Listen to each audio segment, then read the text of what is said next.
ಇನ್ನು ಮುಂದೆ ನಿಮ್ಮ ನೆಚ್ಚಿನ ಧಾರಾವಾಹಿಗಳ ಫುಲ್ ಎಪಿಸೋಡ್ಗಳು ಸನ್ ನೆಕ್ಸ್ಟ್ ಆಪ್ನಲ್ಲಿ ಮಾತ್ರ. ಸಿಕ್ಕಿದಾರಲ್ಲ, ನಂಗಿನ್ ಯಾವ ಮೆಡಿಸನ್ ಬೇಡ, ಎಲ್ಲ ಅದಾಗದೆ ಹುಷಾರಾಗುತ್ತೆ. ಅಕ್ಕ, ಪ್ರೀತಿಗಿಂತ ಯಾವ್ದಾದ್ರು ಬೇರೆ ಮೆಡಿಸಿನ್ ಇದ್ಯಾ? ನನ್ಗಂತೂ ಎಷ್ಟು ಖುಷಿ ಆಗ್ತಿದೆ ಗೊತ್ತಾ. ಲವ್ ಮಾಡಿ ಮದ್ವೆ ಆಗ್ತಿದ್ದೀನಿ ಅಂತ ನೆನ್ಸ್ಕೊಂಡಾಗೆಲ್ಲ ನನ್ ಹೊಟ್ಟೆ ಒಳಗಡೆ ಚಿಟ್ಟೆ ಬಿಟ್ಟಂಗ ಆಗ್ತಿದೆ. ನನಗ್ ಮೊದ್ಲಿಂದಾನು ನಾನು ಇಷ್ಟಪಡೋರ್ನೆ ಮದ್ವೆ ಆಗ್ಬೇಕು ಅಂತ ಆಸೆ ಇತ್ತು.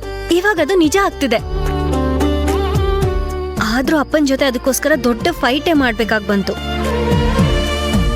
ಅಂದ್ರೂ ಇಷ್ಟಪಟ್ಟಿದ್ದನ್ನ ಪಡ್ಕೊಳ್ಳೋದ್ರಲ್ಲಿ ಏನೋ ಒಂಥರ ಖುಷಿ ಇದೆ ಅಲ್ವಾ ಅಕ್ಕ? ನೀನ್ ಆಸೆ ಪಟ್ಟಿದ್ ಎಲ್ಲಾನು ನಿಂಗ್ ಸಿಗ್ಬೇಕು. ಲೈಫಲ್ಲಿ ನೀನು ತುಂಬಾ ಖುಷಿಯಾಗಿರ್ಬೇಕು. ಅದೇ ನನ್ ಖುಷಿ. ಓ, ಖುಷಿಯಾಗೇ ಇರ್ತೀನಿ ಬಿಡು ಅಕ್ಕ. ಯಾಕೆಂದ್ರೆ ನಾನು ತುಂಬಾ ಇಷ್ಟಪಟ್ಟಿರೋ ಹುಡುಗನ್ ಮದ್ವೆ ಆಗ್ತಿದ್ದೀನಲ್ವಾ. ಅದೇನೋ ಗೊತ್ತಿಲ್ಲ ಅಕ್ಕ, ಅಭಯ್ ಅವರು ನನ್ ಮುಂದೆ ಪಾಸ್ ಆದ್ರೆ ಸಾಕು, ನನ್ ಹಾರ್ಟ್ ಬೀಟ್ ತನ್ನಷ್ಟಕ್ಕೆ ತಾನೇ ಫಾಸ್ಟ್ ಆಗುತ್ತೆ. ಮೈಯಲ್ಲೆಲ್ಲ ಏನೋ ಒಂಥರ ಬಟರ್ಫ್ಲೈ ಫೀಲ್ಸ್ ಆಗುತ್ತೆ. ಸಡನ್ ಆಗಿ ಖುಷಿ ಆಗ್ತೀನಿ. ಅವ್ರು ನೋಡ್ಬೇಕು, ಅವ್ರ ಜೊತೆ ಮಾತಾಡ್ಬೇಕು, ಇನ್ನು ಏನೇನೋ ಅನ್ಸುತ್ತೆ. ಅಕ್ಕ, ನಿಂಗೂ ಅಜಯ್ ಭಾವನ್ ನೋಡ್ದಾಗ ಹಾಗೆ ಅನ್ಸುತ್ತಲ್ಲ? ನೀನ್ ಬಿಡು, ಮೌನ ಗೌರಿ, ಒಂಥರ ಬೋರಿಂಗ್ ಕಣೆ ನೀನು. ಮನ್ಸಲ್ಲಿ ಏನೇ ಭಾವನೆ ಇದ್ರೂ ಅದನ್ನ ಎಕ್ಸ್ಪ್ರೆಸ್ ಮಾಡಲ್ಲ. ಹೌದು, ನಮ್ ಹತ್ರ ಮಾತ್ರ ಹೀಗಿರ್ತೀಯಾ ಅಥವಾ ಭಾವನ ಹತ್ರನೂ ಹೀಗೆ ಬಿಹೇವ್ ಮಾಡ್ತೀಯಾ? ಅಕ್ಕ, ಭಾವನ ಹತ್ರನೂ ಇದೇ ತರ ಸೈಲೆಂಟ್ ಆಗಿರ್ಬೇಡ. ಸ್ವಲ್ಪ ಆಕ್ಟಿವ್ ಆಗಿರು, ಖುಷಿಯಾಗಿರು. ಇಲ್ಲ ಅಂದ್ರೆ ಅವ್ರಿಗೆ ಲೈಫ್ ಬೋರ್ ಆಗುತ್ತೆ. ಆದ್ರೂ ನೀನೊಂಥರ ಲಕ್ಕಿ ಕಣೆ, ಮದ್ವೆ ಆಗಿ ಇಲ್ಲೇ ಪಕ್ಕದೂರಲ್ಲೇ ಇರ್ತೀಯ. ನಾನ್ ನೋಡು ಅಷ್ಟ್ ದೂರ ಹೋಗ್ತಿದ್ದೀನಿ. ಹಾಗಿದ್ರೆ ಮದ್ವೆ ಆಗ್ಬೇಡ, ಇಲ್ಲೇ ಇರು, ಸರಿನಾ? ಹಾ, ಯಾಕ್ ಬಂದ್ಬಿಡು. ನನ್ ಹುಡುಗನ್ ಜೊತೆ ಬೆಂಗಳೂರು ಮಾತ್ರ ಅಲ್ಲ, ಫಾರಿನ್ ಹೋಗಕ್ಕೂ ರೆಡಿ ಇದ್ದೀನಿ.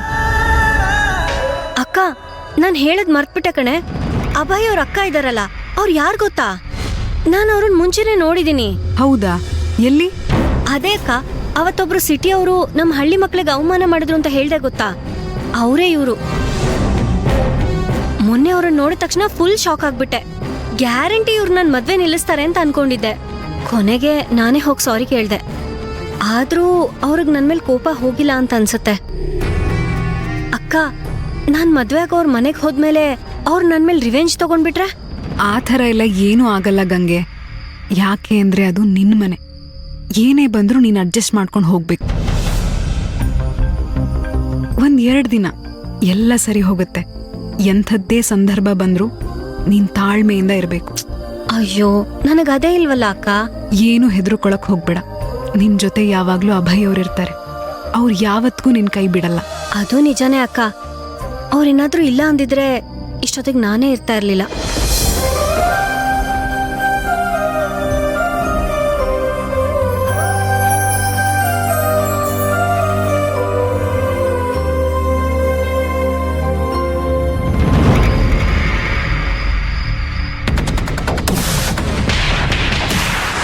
ಕಂಗ್ರ್ಯಾಚುಲೇಷನ್ ಸ್ನೇಹ, ಅಂತೂ ಕೆಲಸ ಸಿಕ್ಬಿಡ್ತು. ಥ್ಯಾಂಕ್ ಯು, ಎಲ್ಲ ನಿನ್ ಕೃಪೆ. ಪರವಾಗಿಲ್ಲ ಕಣೆ, ನನ್ಕಿನ್ ಚೆನ್ನಾಗಿ ಆಕ್ಟ್ ಮಾಡಿದ್ಯಾ. ಎಲ್ರೂ ಫಿದಾ ಆಗ್ಬಿಟ್ಟಿದ್ದಾರೆ. ಹಾಗೇನೂ ಇಲ್ಲ, ಆದ್ರೂ ಆ ಮುದ್ಕಿಗೆ ಬಿಗಿನಿಂಗ್ ಅಲ್ಲಿ ಡೌಟ್ ಬಂತು ಅನ್ಸುತ್ತೆ. ಹೌದು, ಆ ಮುದ್ಕಿನೇ ಹಾಗೆ. ಅಷ್ಟು ಸುಲಭವಾಗಿ ಅವಳನ್ನ ನಂಬ್ಸಕ್ಕಾಗಲ್ಲ. ನಾನೇ ಇಷ್ಟು ದಿನ ನಾಟಕ ಆಡಿದ್ರು ನನ್ನೇ ನಂಬಿಲ್ಲ. ಆದ್ರೆ ನೀನ್ ಪರವಾಗಿಲ್ಲ, ಒಂದೇ ದಿನದಲ್ಲಿ ನಂಬಿಸ್ಬಿಟ್ಟಿದ್ಯಾ. ನಾನೊಂದ್ ಟಾಸ್ಕ್ ತಗೊಂಡ್ರೆ ಅದನ್ ಮುಗ್ಸೋವರೆಗೂ ಬಿಡೋದೇ ಇಲ್ಲ. ಆದ್ರೂ ಆ ಮುದ್ಕಿ ಹತ್ರ ಹುಷಾರಾಗಿರು. ಅವಳು ಸಾಮಾನ್ಯದವಳಲ್ಲ. ಆಯ್ತು, ನಾನೇ ನೋಡ್ಕೋತೀನಿ. ಮತ್ತೆ ಆ ದಿನಕರಿದಾನೆ, ಅವನ ಹತ್ರನೂ ತುಂಬಾ ಕೇರ್ಫುಲ್ ಆಗಿರು.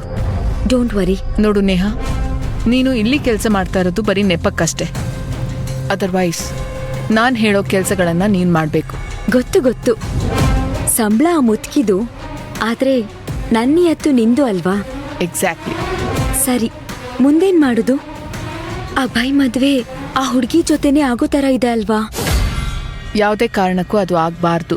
ಅಂದ್ರೆ ನಿಲ್ಲಿಸ್ಬೇಕು ಅಂತಿದ್ದೀರಾ? ನಾವೇನ್ ನಿಲ್ಸೋದ್ ಬೇಡ ಅನ್ಸುತ್ತೆ. ಇದೆಲ್ಲ ನೋಡ್ತಿದ್ರೆ ಮದ್ವೆ ಆದಷ್ಟು ಕದೆ ನಿಂತು ಹೋಗುತ್ತೆ.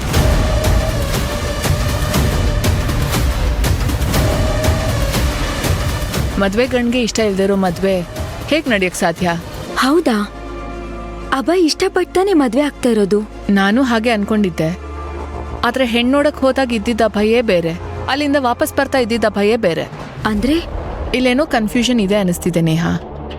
ನನ್ಗೇನು ಈ ಅಭಯ್ ಮತ್ತೆ ಗಂಗೆ ಮಧ್ಯೆ ಪ್ರೀತಿ ಇದೆ ಅಂತಾನೆ ಅನಿಸ್ತಾ ಇಲ್ಲ. ಮತ್ತೆ ಪ್ರೀತಿ ಇಲ್ದೆ ಮದ್ವೆ ಆಗ್ತಿದಾನ ಅಭಯ್? ನನಗೂ ಅದೇ ಅನುಮಾನ. ನನಗೇನು ಅಭಯ್ ಖುಷಿಯಾಗಿ ಮದ್ವೆ ಮಾಡ್ಕೋತಾ ಇದ್ದಾನೋ ಅಥವಾ ಬಲ್ವಂತಕ್ ಮದ್ವೆ ಮಾಡ್ಕೋತಾ ಇದ್ದಾನೋ ಅಂತ ಗೊತ್ತೇ ಆಗ್ತಾ ಇಲ್ಲ. ಏನೋ ಮಿಸ್ ಹೊಡಿತಿದೆ. ನೇಹಾ, ಅವ್ನ್ ಯಾವತ್ತಾದ್ರೂ ಅವ್ನ್ ಪ್ರೀತಿಸೋ ಹುಡುಗಿ ಹೆಸರು ಹೇಳಿದಾನ? ಇಲ್ಲ, ಆದ್ರೆ ಜಾತಕ ಕೇಳಿದಾಗ ಡೈರೆಕ್ಟ್ ಆಗಿ ಮೀಟ್ ಮಾಡಿಸ್ತೀನಿ ಅಂತ ಹೇಳಿದ್ದ.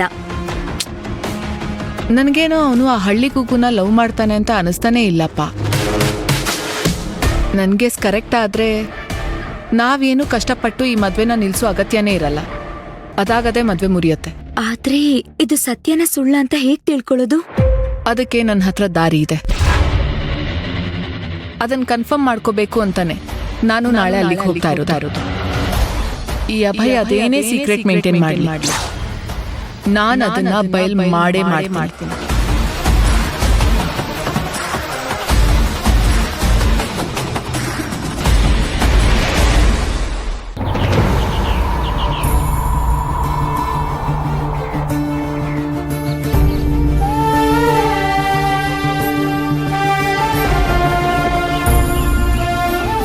ಅಭಯ್ ಅವರೇ, ಯಾವ ಕಾರಣಕ್ಕೂ ನನ್ನ ಮಾಡ್ಕೋಬೇಡಿ.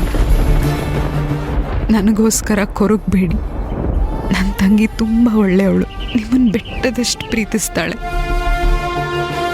ನಿಮಗೆ ನನಗಿಂತ ಹೆಚ್ಚಾಗಿ ಪ್ರೀತಿ ಕೊಡ್ತಾಳೆ. ಖುಷಿಯಾಗಿರಿ, ನೀವು ಖುಷಿಯಾಗಿರ್ಬೇಕು.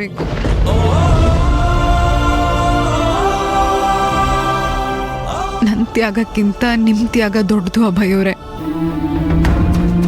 ಯಾಕೆ ಅಂದರೆ ನನಗೆ ನನ್ನ ತಂಗಿ ಚೆನ್ನಾಗಿರ್ಬೇಕು ಅನ್ನೋ ಸ್ವಾರ್ಥ ಇತ್ತು.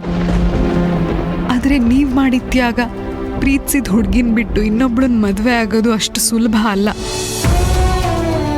ಆದರೆ ನೀವು ನನಗೋಸ್ಕರ ಅದನ್ನು ಮಾಡ್ತಾ ಇದ್ದೀರಾ. ಆದರೆ ಒಂದಂತೂ ನಿಜ, ನಾನು ನಿಮ್ಮನ್ನ ತುಂಬ ಪ್ರೀತಿಸ್ತೀನಿ.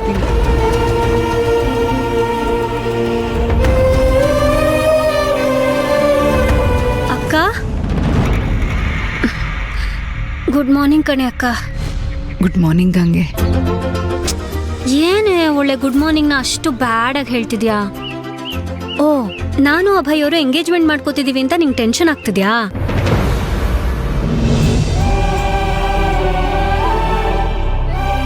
ನನ್ನ ತಂಗಿ ತವ್ರ ಮನೆ ಬಿಟ್ಟು ಹೋಗ್ತಿದ್ದಾಳೆ ಅಂತ ಭಯ ಪಡ್ತಿದ್ಯಾ?